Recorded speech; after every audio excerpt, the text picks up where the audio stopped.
Alright, everything's been perfect fit sleeved, and just want to talk about the few of the other choice cards that I picked from Commander 2020 being the best. So the best cards, uh, Dismantling Wave. So this card, put this in autofocus here. For each opponent, destroy up to one target artifact or enchantment a player controls. So this one's very good. 3 mana only. You want to play it as a spell.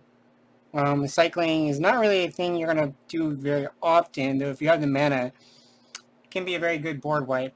But it's just generally a good tempo play for just 3 mana. Very good card. Um, I know a lot of people don't really talk about this dude, this guy. I do have a Sultai Reanimator, Mymioplasm deck. He's a very fine card. He's a 6/6 trampler. It has a pretty decent combat damage trigger, though it's very difficult to connect all the time in Commander. But Mutate cost is very undercosted, only 4 mana for a 6/6 trampler. I think it's pretty good.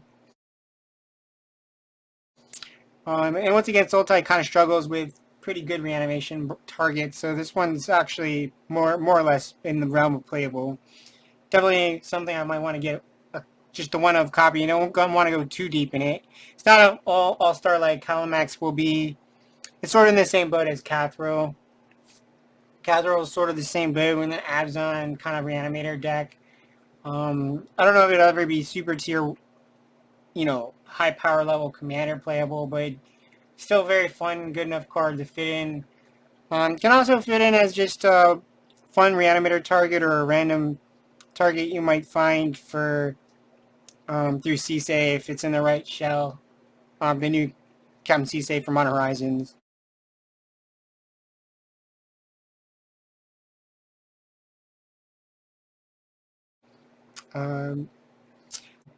Calamax, based off all of the testing I've done on Cockatrice and Commander in general, I think this guy is the best commander in the whole set. Commander 2020. Definitely got a play set of him just because I think he's very good. I got the 3 foil and 1 non-foil of him. I think he's definitely undervalued at $4. And it'll be easily a $20 commander and $15-$20 commander in like 2 or 3 years. So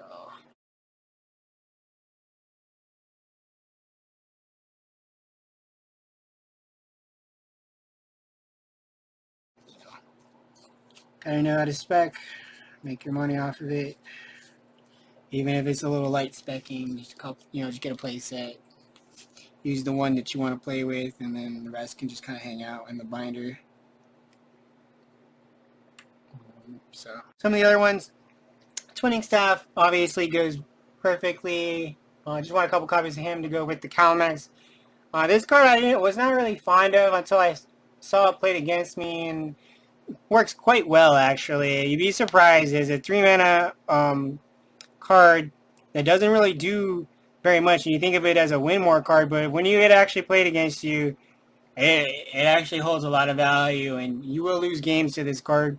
So card probably underpriced, probably under the radar. To pick up a couple copies just to play with those, see how you like it. Sanctuary Blade, we'll have a Tribal Cat equipment deck, sort of a Voltron style deck. Very good, cheap equipment. Only 2 mana to play it. You can obviously cheat on equipment costs through various enchantment and creatures where they auto-equip for free or instant speed for that one white, for that one enchantment that was recently printed. And, protection from that chosen color is very, very powerful. And the +2/+0 is exactly what Voltron wants. So it's a very good equipment.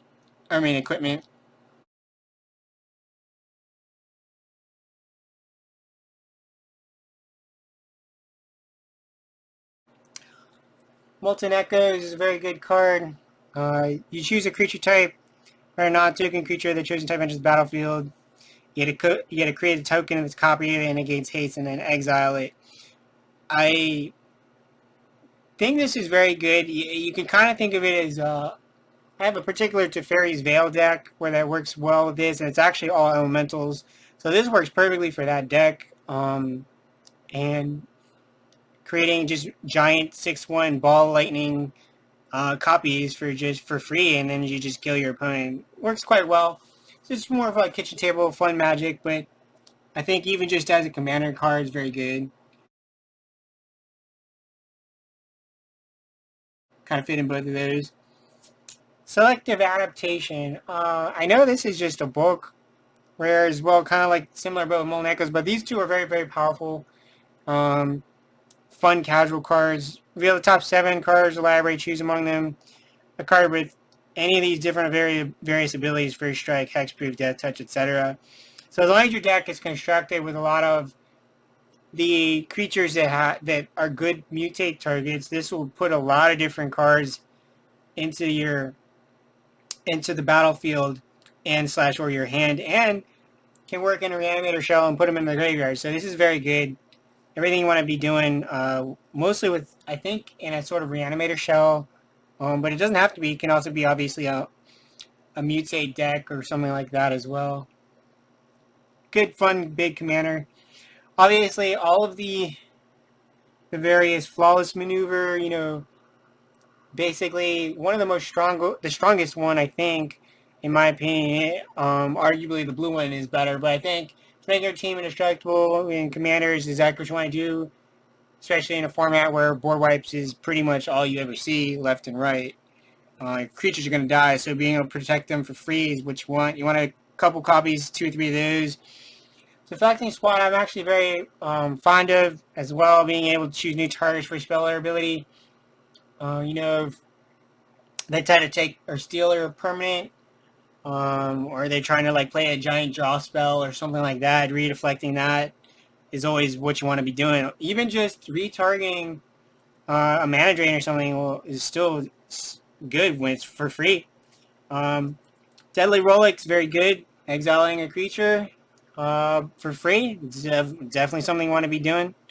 Exile is very powerful in Commander. There's a lot of reanimation where they just keep getting it back. You want to stop that. So don't overlook that.